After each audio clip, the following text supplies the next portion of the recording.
Usari, I'm glad to be here. Banji, are you trying to manage your voice like No.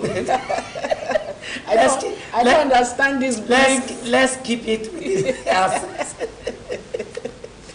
Anyway, it's good to be with you. You for- see, well, however we feel, we have to be at work because the program just has to go on. And today is no different. We're equally, both of us are happy to be here today. Thank you for joining us. All right, so like we do every time, we're going to be looking at some national issues. And on the program today, we'll be looking at the PDP crisis, more pressure on IU to resign. That's the first topic, and then we'll transit to another segment where we'll be looking at the Labour Party crisis also in Lagos State. But we'll be starting with the PDP crisis this morning. And we have joining us Mr. Tunji Abdul Hamid. He's an attorney at law. Well, he's also a politician. He's also a public affairs analyst. You're welcome, sir. One man wearing several caps. Several caps. Before we actually go into this topic, I want to be made clear to our viewers. There's no party, as we speak today, that's bereft of crisis. APC has its own, Yes. Muslim ticket crisis, some of that crisis within APC. ADC, NMPP. They all have So crisis. every party facing an election will certainly have internal crisis before it's able to put its act together to face the election. So it's not just about PDP. We want you to have your mind at rest. I'm not worried about that. So because the man we're actually speaking with today is also a politician, just as Jumoke has said, PDP extraction. We're talking about your party. Since after the presidential primaries, particularly the running mate by His Excellency Abubakar Atiku, that's former vice president, choice of vice presidential candidate in the governor of Delta, that's Ifeanyi Okowa. It's been PDP has become more or less a hotbed of crisis, and between the governors of Rivers State, governor of Benue and Abia spearheading a kind of a position which is pointed at one direction, that is all the party leadership, presidential candidate, chairmanship of a party, chairman of a PDP governors forum, all of them are from the same north, and that's the main issue being raised by these governors. But the one that is most outstanding is the call for the resignation of the chairman of the party, your charge. And he's been saying, even though he admitted that after the emergence, if a candidate of a party emerges from the north, he will willingly resign. He has not actually acted along that promise, and that's the bone of contention. Now, in his own honor, members are saying he should respect what he has said on the national television by resigning to give room for equity, fairness, and justice within the party and equal representation. So, as we speak today, that drum for his resignation has not abated. It's, as a matter of fact, getting stronger, and is making the party a bit less likely to win the election. So what's your position? Yeah, you see, good morning, viewers. Let me first of all correct an impression. There's no crisis in PDP. Oh, really? There's disagreements, and there are differences. The public would like to know the There are difference. differences. There are disagreements, and there are differences between members of the party. There's no crisis. Crisis is when you see danger. It's not. I can't see that. I don't see that as danger. It's just a disagreement and difference of interest between the members of the party. Yeah, let me go to the main question that you asked me. You see, why I appreciate and agree that the Governor Wike and co have a genuine call that all the three major positions in the party, for now, in fact, it's now four. The presidential candidate, the chairman of the party, chairman of board of trustee, and the chairman governors forum, all from the north. yeah, he has a genuine call in that regard to say, look, the one person have to go, particularly the chairman of the party. But I think why I admit that it's not that simple. Because if the care is not taken, it may generate more crisis or more problem. You use the word. word. I'm coming. It may not generate crisis or more than what we are seeing now. More disagreements. No, well, anyway, yeah, you can also do that. But you see, because now we have just the chairman in contended to it. By virtue of our constitution, particularly section 45, section 2 of the PDP constitution, I'm trying to explain why I say it may cause more issue and that it's not that simple to resolve the way we are looking at it. Because the constitution says if the chairman is removed or resigned, the person that will take his position as acting chairman will be the vice chairman or deputy chairman from his zone. Which means the complaint is that northerner. That means by constitution, the person that will take over for me will still be a northerner, except both the chairman and the vice chairman will go together. Then the deputy from the south will now take over, if that could be. And if that even happens, the secretary also have to go. So it will affect so many other positions within the SO. So that's why I say it's not that simple. But why I agree that, and again, it will not be at this point where we are preparing for election. It will not go well for the party to start organizing a new convention to appoint a new chairman, and or to even change the constitution to say allow the one from the south to go. It will not be in our best interest to have that. So I think it's difficult in a way, but I believe the party will manage it because they have that internal mechanism to resolve issues and between members of the party. That has been done before now. They have a way of bringing people down. You remember, or you recall when we want to do our convention to elect the executive that we have now. Remember the issue of secondaries?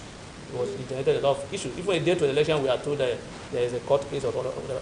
At the end of the day, what happened? We are able to conduct it. So it's politics. It's normal. Those who are fighting and asking that the chairman should resign because of because of where he comes from is genuine. But I know most of them, most time, is just based on their personal interest. Everybody wants to organize themselves and position themselves in a place where they will not be subject. It's not about the totality of the country. It's about personal interest.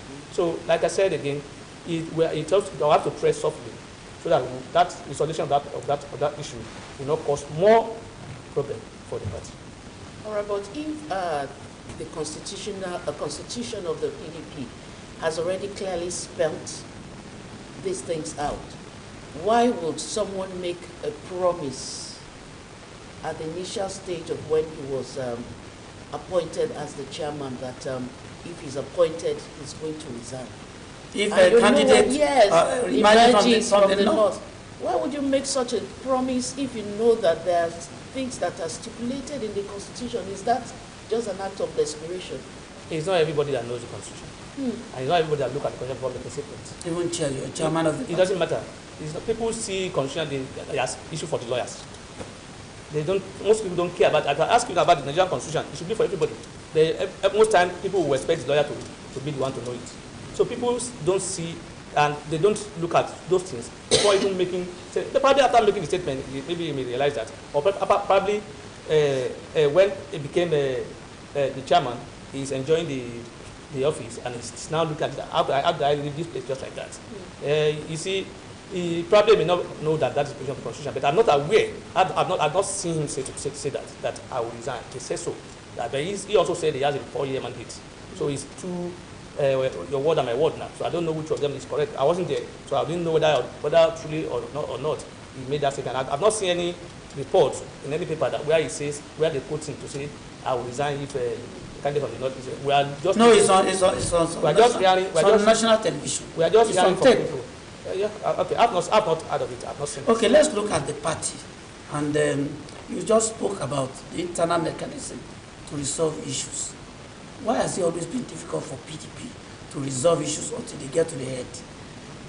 It got so bad that the governor started making, that's the governor of Rivers State, started making some pronouncements which to some people are inimical to the progress and the fortune of the party, particularly approaching 2023 election. He said for him, PDP, Rivers State, he has all the powers to determine where his people will go during election. Do you not think that is inimical to the progress of the party? And why has it become a tradition that all your past chairmen have been removed from office? And this one is likely to be removed too. On what basis were they removed? No. If they were removed genuinely, is there anything bad in it? If they are genuinely removed they were removed for a genuine reason, there's no issue with that. Like this one, the Governor Wiki and so are saying, to me, it's a genuine call. At the time, it's the problem for me. As it is now today, if there's no way a new convention can be held, and even if you don't have a convention, the next person to take the position will be the vice chairman, a deputy chairman from the same north. But what about? So, what and about? Let me also okay. explain. And it's not difficult for PDP to resolve crisis. I'm not sure it's that difficult. You see, it's normal where you have different kind of people from different interests and from different places. There must be disagreement. And all this while, that agreement has been there, and they've been settling it. So it's not as if they wait to the last minute for settle. There's a party that doesn't even have a mechanism at all to settle crisis. The individualism is what takes place there. So I won't say PDP has no, the internal mechanism is not working. It's working. If it's not working, that convention will not. All right, what about Ayu himself stepping down voluntarily?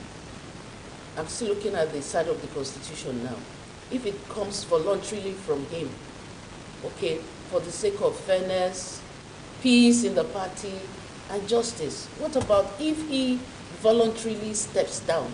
How does the Constitution handle that? If he voluntarily steps down, if he's removed, the same position, the person that will come in will be the deputy from his region or so, which is except both of them will go at the same time. And like I said again, if both chairman and deputy chairman from the zone decide to leave, the person from the south becomes the chairman of the party. It will also affect the position of secretary and some other position, because currently the person holding the position of secretary is from the south. So another decision will come up to say, no, we can't have the chairman from the south, we can't have the secretary from the south. So those will also come in. And there are other positions that will be affected in that regard too. So like I said, definitely the way it is going, somebody will go. Somebody will go. There is a matter of time. Like I said, it's a genuine claim. It's a genuine call. But at this point in time, while we are preparing for election, it may not go well for the party to start organizing a new convention to say we want to elect a new chairman, or to go into that convention with acting chairman, start learning the process or what to do. So I think, and again, let me even ask this question as well. Assuming, God forbid, that our presidential candidate did not win, what will be the position of that? Would they return Asu back to his position? No, I don't understand. Assuming in the forthcoming election. Yeah, assuming, God forbid, that our candidate did not win, what will be the position of that?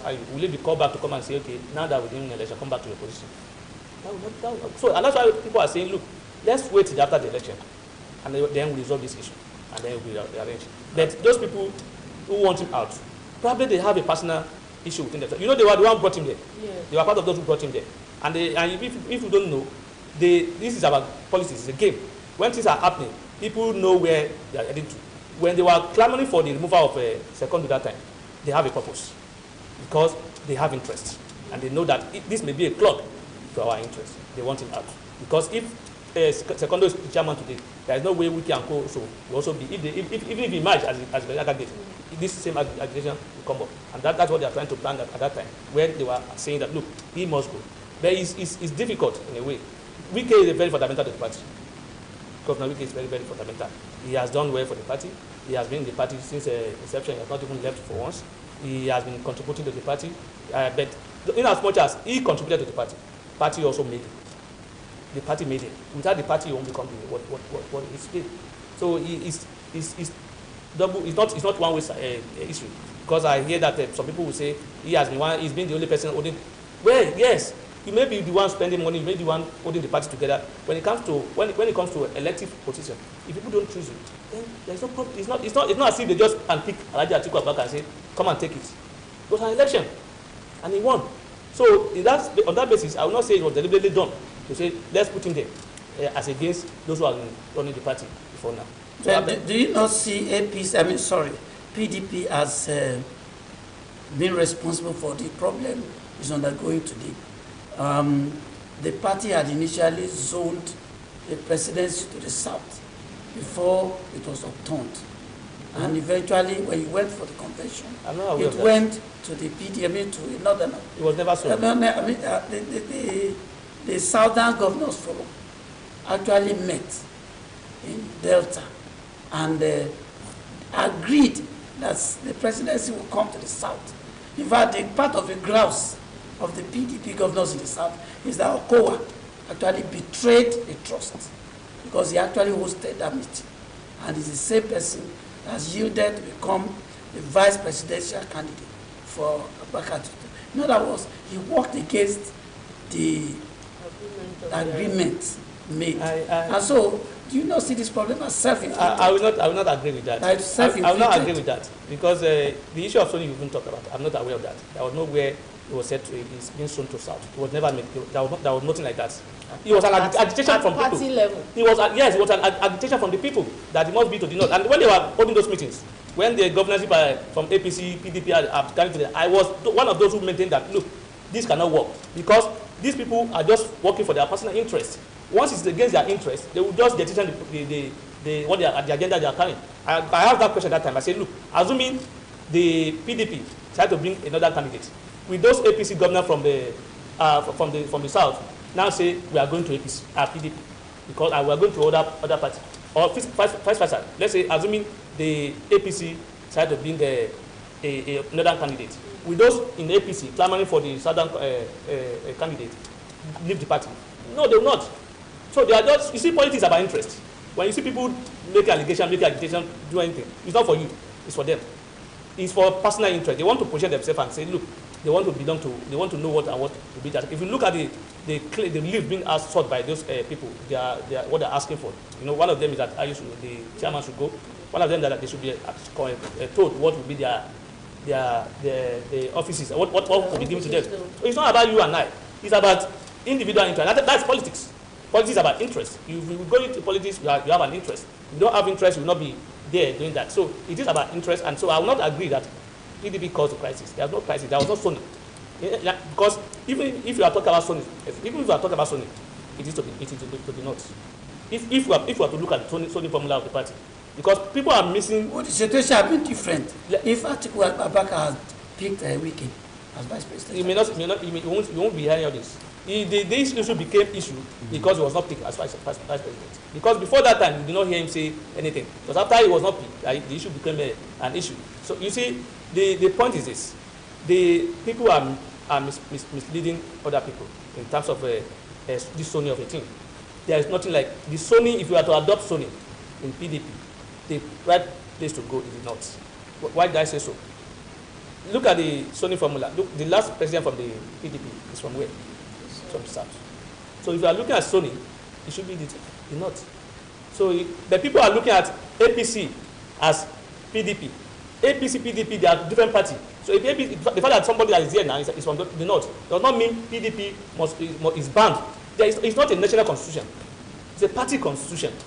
And that party constitution only binds members of the party, not outside the party. So as far as I'm concerned, there is no violation of any provision of the law regarding Sony. The right thing has been done, and that is it. And I believe that, look, Governor Wike, while addressing the gathering at the convention, he said he will abide by whatever result that comes up. So why is he now? Although he said he has no issue with Atiku, his issue is with. He said somebody has to go. Could it be Wike himself? Can you afford to dispense with? Political party will not want to lose people. Election is about people. You don't want to lose anybody. But you may lose how you don't want to lose anybody. No, remove him as chairman does not mean you are removing him as the president, as a member of the party. He's still a member of the party. But and you see, except we are deceiving ourselves, the kind of clouds how you pull in terms of election is not the same thing that Governor Wike will pull. Governor Wike as a sitting governor has influence on certain people within the state. and he will deliver. I'm not aware whether that IU has that same influence in Benue State, because even the governor of Benue State is with Wike. And in our system, the governors, where they go, have so much influence on what people will do. So if at all anybody will go, it will still be IU. And I know that even Governor Wike will not go, because Governor Wike has done well for the party. He has done a lot for the party. He will not want to, on his own, destroy the property he built. He contributed in building it. So he will, at the end of the day, he will not go.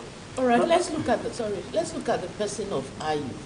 You know, it's on record that he was impeached as Senate president, and it's also on record that he was sacked by President Olusegun Obasanjo's administration twice. So he has a record of crisis. A baggage, sort of. A baggage of crisis. All right, so what does this say about him as a person? Maybe probably because of his style of administration. Probably.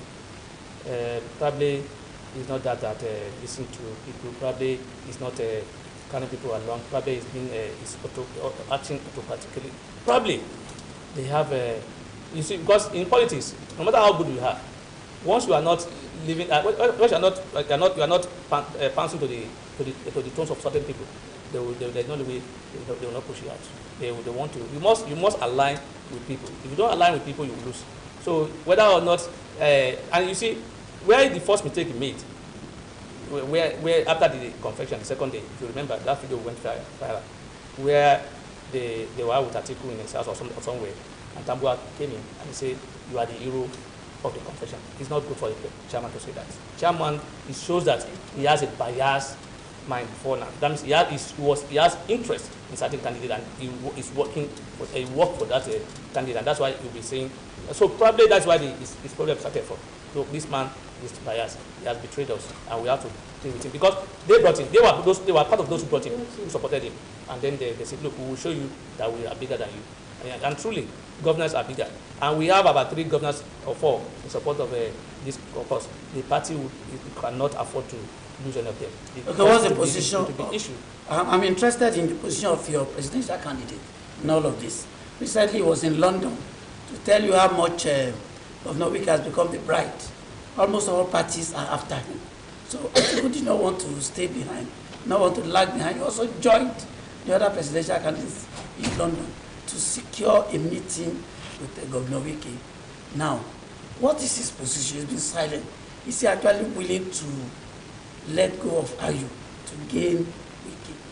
Or does he think IU's departure or exit may cause some damage?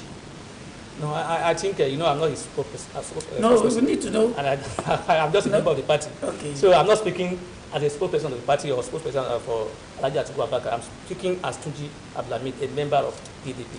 So whatever I say here is my personal opinion and what I know. So as far as I can see.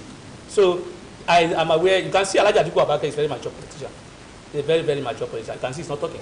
It's not even, and those who caused this issue to become the way it is now are those who are making responses to Wike's calling him a child when the party was being built. Yes, a chairman that was supposed to be to stay calm and settle issue is joining issue with his members. It's not done. And you remember when Alhaji Atiku came back from the trip, he said everything is under control. Nobody should say anything again. Yes, so it's, but yet the Governor Wike is, his character now. He's saying his own, and then probably Baba too, he was old now. No, not they're also there too. I'm talking about the chairman now. Chairman is Baba because he's old. So he's also said that, look, I must these boys are pulling me on the ground. I must join them and attack them, which is not good for him.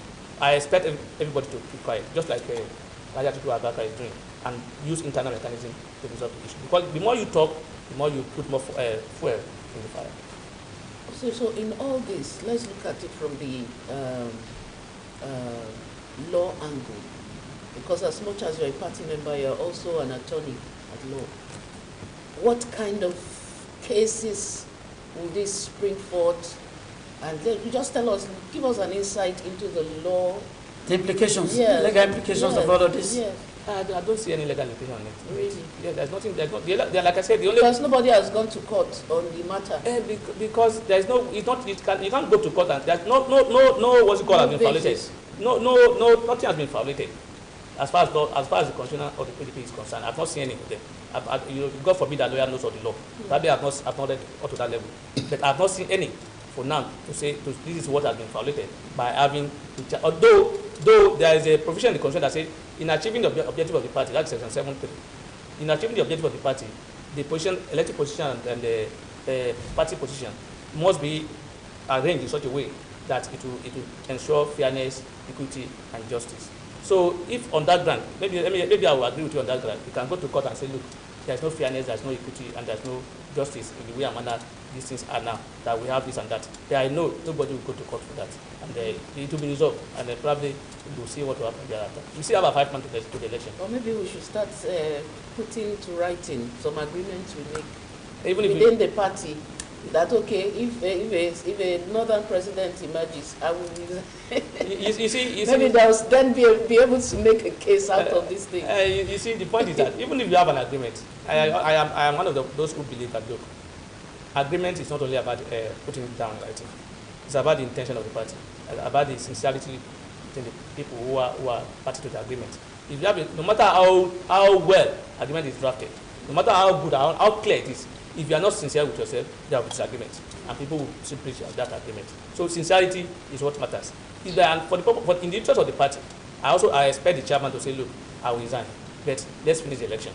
Probably that will I think he said calm down. Of course. Didn't he say that? He didn't say. He said he has 4 years tenure, 4 years. and he was elected to be there for 4 years. And then, so if you have said, look, let's just calm down, I assure you, I will once we win the election, I will step down as the chairman, and a new person will come in, and probably that will calm down the nerves of those who are angry. But coming out to say you have a 4-year mandate, those who are calling for your removal now are children or whatever. These children, just like Governor Wike said, these children are the one who supported him to become what he is today in that as chairman of the party. Because, like I tell you, like without them, you may not be able to get that. They are very influential, the governors in this state and in this country. They are very influential because in their state, they control most of the votes there. People is whatever the governor says, that most of the party members will want to follow because they are the leader in the state and they have the money. Are you optimistic in winding up? Are you very optimistic that this crisis will be resolved timeously? Very, very optimistic. Such that it won't affect the fortunes very, very of your optimistic. party. You know, it's difficult. Even if these two elephants remain stuck to their decisions, what do you think? It will be resolved. At worst, two things will happen. One, the chairman will go, another person will come in. Secondly, they will say they will ignore those who are calling for the removal of Wike and then move on the way it is. Because you see, those people who are the Governor Wike, Kalkos and Co, who are also calling for a removal, they will not benefit if you lose the election. It will also affect them. You will not see Governor Wike. How will the Governor Wike fit in APC of today in River State when we have Amechi and other people who are trying? That's a decision for him. I know it won't pay them. If you are a king in PDP, you now go to APC where you now be dragging a seat as a chief. It's not. Maybe not so. And Governor Makinde is also contesting election for the second time. He's a PDP man. It will not be easy for him to say, vote for me, but in the this election, vote for this. So it will be same Are you aware of same the same thing we are benefiting governor. Are you also oblivious that some agreements and horse tradings must have been done? Give me this, I'll give you that. Yeah, of course, that's politics now. Politics is about negotiation, it's about discussion, it's about interest. You discuss, you negotiate, you give and take. That's politics.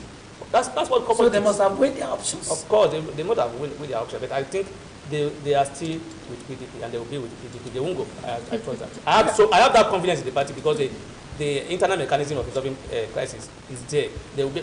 It's not like a party who has been on for 7 years without the board of trustee, without any other organs of the party. It's just an individual arrangement what they are doing in the party. It's going to be. It's good. I assure you, and you like that. It will bring you back. Yes.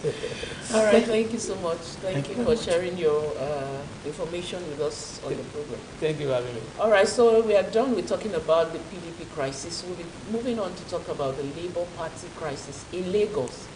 We'll be back after this break, so please stay with us.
All right, you're welcome back. Thank you for still being there.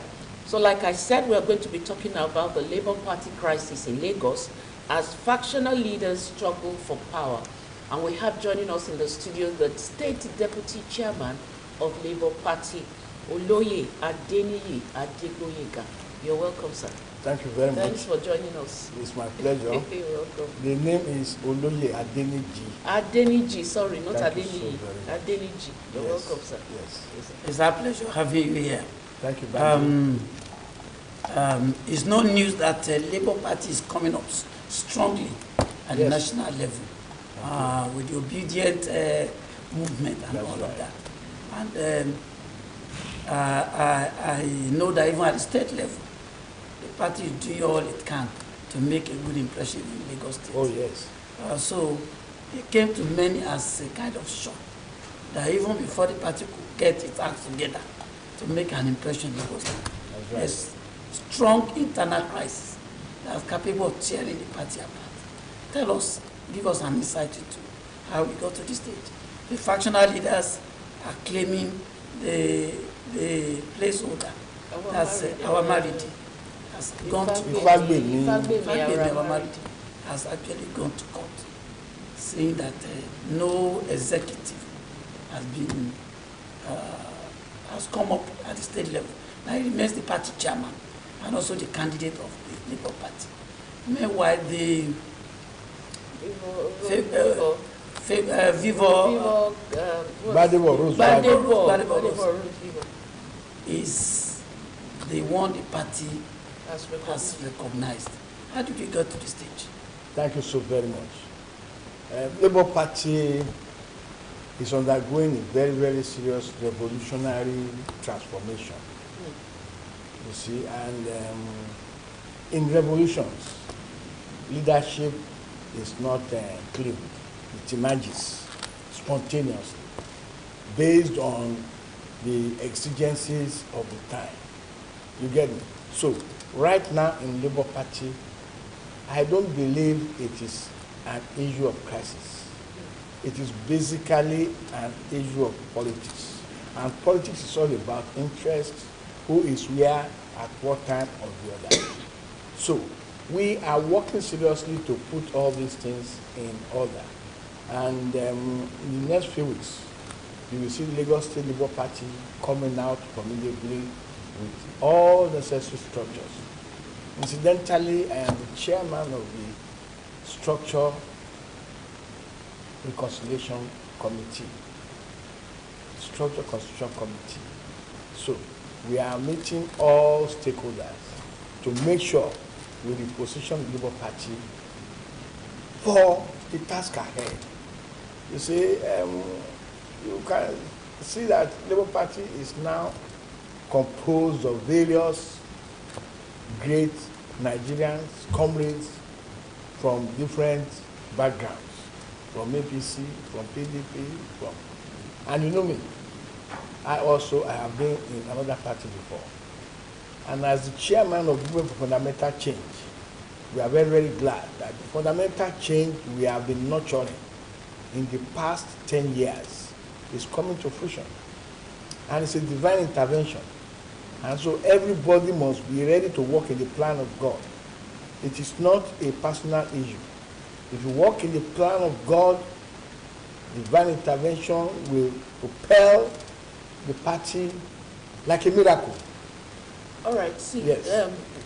how did Mr. Ifagbemi Awamaridi emerge? Yes. Did he emerge as a placeholder, or what instigated what warranted the party to have a substitution primary election when you already had someone who believed himself to be the candidate? You see, it is not far-fetched. Was he a placeholder? Yes. Okay. We have been doing this. You know, I was the chairman of the party in 2019. And when we don't have formidable candidates, we present ourselves as placeholder to make our party relevant. Because we don't contest election as a political party. There was no election at that point. No, at There was what no point? election that made him emerge as Primary, a there were no placeholder. primaries. There was no primary election that Oh, made him already emerge. emerged. definitely there was a primary where he emerged as a placeholder. Okay. Definitely there was.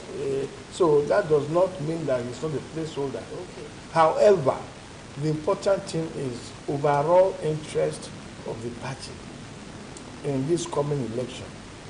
And I believe that he himself is in a position to realize that, look, it is not a personal interest. Because we want to serve Lagosians. And as such, we have to present a common front and the best, you know. And we are on the same page on that. So very, very soon, you will see the Labour Party coming out with one formidable candidate. Without questioning the wisdom of the stakeholders within the party, Gbadebo Vivio Yes. and even the former APC chieftain, that's Moshood Salvador, Yes. were from different parties who we can regard as new entrants into the Labour Party. Yes. Now, what's the wisdom behind their choice over somebody who has remained with the party over the years? That's Fagbemi. Good. That is politics for you. It's about numbers. You get me? And don't forget, Alhaji Salvador was a two-term chairman of PDP in Lagos State. You know. So he went to APC within 4 years before he now said he came back to Labour when he saw the divine intervention. You get me? So Which divine intervention are you talking about here? the divine intervention that has propelled Labour Party to a national party that has brought all the movements, various movements, into the obedient movement, that has given Labour Party the front runner, the party to beat in this coming election because of the integrity of the personalities that have come into it now. You see, it is not gainsaying. Labour Party is the party to because the two parties have failed Nigerians the past 23 years. And it is a fundamental change that is coming. You can see Asiwaju bought his ticket. Atiku bought his ticket. But the Labour How Party, do you mean bought? they paid money. That's an allegation It is that has to be not proved. an allegation. They paid. Were you a member of million. APC? Were you at their I have convention? never been. It is in the news. How would you have known that they paid? It is in the They news. bought it. They bought it with It money. remains an allegation. No. But the question I asked you- Delegate, sorry. A candidate said he must pay me back my delegate money and collected it. They paid for delegates. allegedly. Now, the question I asked you earlier on was what gave Gbadebo Vivo Yes. an edge over somebody who has been loyal to the party for the past several years? Yes. It is very, very simple. You can see that the youths of Nigeria are moving very, very consistently into the Labour Party. And they are making their voices known. They are making their voices known that, look, we are not going to allow this old regime to continue to rule us like this. Gbadebo is from the rank of the youths, a 40-year-old young man that has professional and the integrity and the background, the pedigree to present himself. So, and that is the area that we are looking at to bring on board, give the youth the opportunity to decide how they are ruled. And in the voters' population, I think they have a very, very serious leading percentage. So, if the youth key behind Bible of revival, we are good to go. Thank you. So nobody is contending being the party chairman with Mr. Fagbemi Awamaridi. The contention is about him being the governorship candidate of Labour Party for Lagos State. Well, the issue of party chairman is not very, very seriously contested because he said his tenure will lapse by November. So, and if his tenure is going to lapse by November, and the election is February or March next year, I think that is not, it's not an issue. The main issue is the candidate that is going to go for the election. All right. Okay. See, I'm still on this issue of a placeholder. Yes. I know the Electoral Act 2022 says that the only way that it can be replaced is if he withdraws voluntarily or death. That's right. Now, how do you plan to handle this since he's not willing to step down? Well, if he's not willing, as at yesterday, he may be willing this morning. You know, so there is no, yes. Well, the things we see as a crisis, like you said, they are just disagreements. Oh, yes. Okay, so because we are taking it so lightly and we are looking at it as a very serious issue. No. It's an in-house thing. In fact, Benin is an old war horse. So, and we are in it all together. So this is somebody... We will get over it very, very soon. I hope so too. Yes. If it's as simple as you have presented it, yes. do you think this same Fagbemi would have approached the law courts that he remains chairman and his position and also remains the candidate of the party, and the law should actually back him from any illegal removal? You see, approaching the law court is making a statement that I'm not a pushover. You understand me? So, yes, even if I'm a placeholder, we must follow the law. You get me?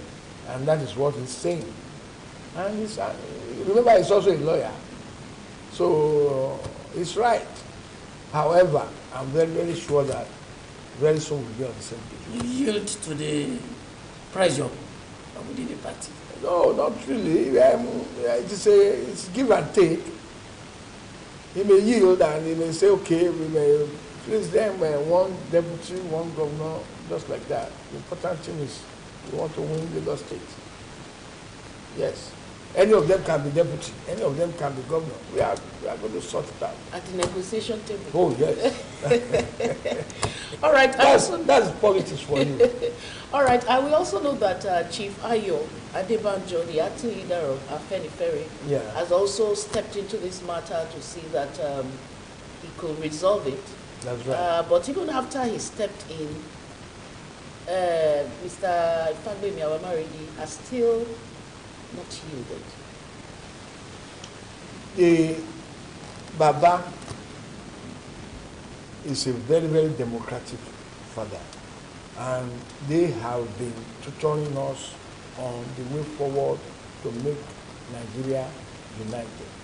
So if we are trying to unite Nigeria, we should be able to unite at home. You get me? So all their efforts will not be in vain. We will surely sort it out. We still have the window for resolution. Campaigns are starting from the 28th of this month. No. That's for the presidency. Presidency. For governorship, it's October 4th or 8th. Okay, but that's still like a month away now. Oh, yes. So if it's not resolved before then, how will the party cope? I'm telling you, we will resolve it very soon. before this weekend, probably. That is great. Yes. Okay, we look forward to hearing that cheering news. Yes. And it is very, very important for you to realize that when issues like this come up, it means that the stakes are high. It means that that party has very, very good opportunity to take over the administration of Lagos State. You get me? And so all eyes are on us. So we have no option but to make the right choice and present ourselves united to the Nigerian new generation of voters. You can see the upsurge, the willingness. You see, to break that apathy to election, it's not something easy. But we thank God. Immediately the big tent, led by Professor Pat Tomi, adopted Labour Party as the third first mega party. The 9th day, Peter Obi came in as the presidential candidate. And you can see that's what I called divine intervention. You see, Professor Pat Tomi himself was coming on board as a presidential candidate. But he stepped down for the young man. You see, you can see the spirit. So we are going to resolve this issue, replicate it very, very soon in Lagos State. And Lagos will be the best for it. Well, I know that Labour, by his name, yes, is supposed to represent an interest. Yes. Now, there are issues with workers across the nation. We have the ASU, we have the NLC, we have other workers associations. That's right. Now, what's the relationship with all this? Are they the force you rely upon to win the election? You are not even looking at the informal sector. What's the percentage of government workers vis-a-vis population of voters? Their own work is to help us to convince the general public to key into the labor agenda. You get me? Workforce, civil servants, what is their percentage to the population? You know, but if you can get one civil servant who can convince 5 other relations, then we have the voting population on our side. And so that is what we are banking on. They are key founding members of the Labour Party. You get me? They are key founding members of the Labour Party. And they know their role. That being in Labour Party is not the end of it. But being able to use your intellectual capacity and property to convince other Nigerians, especially the informal sector, the market women, the organizer, the artisans, to look this way, that if we can be taken care of, we patronize you. Whatever salary they collect, they go to the market. So if they are comfortable, the market will boom. So that is the relationship. And it's very, very symbiotic, and they are going to get it right. They are very much in the Labour Party. In fact, they are very, very eager that all issues be resolved before the campaign starts, because they are seriously getting ready for campaign. But a lot of times, some critics of your party have said your presidential candidate has a penchant for giving inaccurate information in terms of statistics, data, and all of that, which shows that he has little understanding of the economy that he claims to be an expert in, and several other issues. What's your opinion about it? That is not correct. We strive to be perfect. We are all human beings. What is statistics? It's a rough estimate. You can't be very, very exact every time. I mean, the intellectual, when it's not the computer, the intellectual capacity of every man. We know it. For how long can you retain an idea in your system that is even able to give a rough estimate? I give him a thumbs up. You know, that you don't expect him to be accurate every time. You know, especially you can see the workload required from campaigning for issues on Nigeria, and you men of the media, you can come with very, very unexpected issues that is even able to conjecture and get something out. Then it's a great Nigerian. At least he speaks extempo. He's not reading from the books. So we give him credit. He's not the type that they will send questions before an interview. All right, so but what are your fears about this 2022 elections, especially in Lagos State? Do you have fears for your party? 2023 elections. You see, we have been in the system working with INEC since 2003, and we know all the challenges. We know their rigging designs. We know all the antics. Rigging starts before election. Right now, there is rigging going on because so many people have registered to vote. They are not getting their voters card. Just on Saturday, I was at Ekpe Labour Party meeting, and they said somebody registered at Odumola, and they carried this voters card to Ejini. Why should somebody be living in Odumola in Ekpe and have to travel to Ejini, a distance of about 15 kilometers? How will you get transport? You see, so those are the tricks. We just want this season to end. Let INEC publish the final list of candidates. Then we know how to deal with the issues. All right. Thank you so much. Thank you for coming.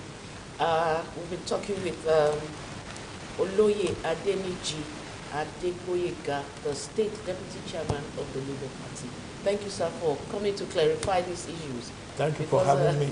And for selling your party in a way. Yes. We hope the adverts will come very soon. Thank you. We're sure.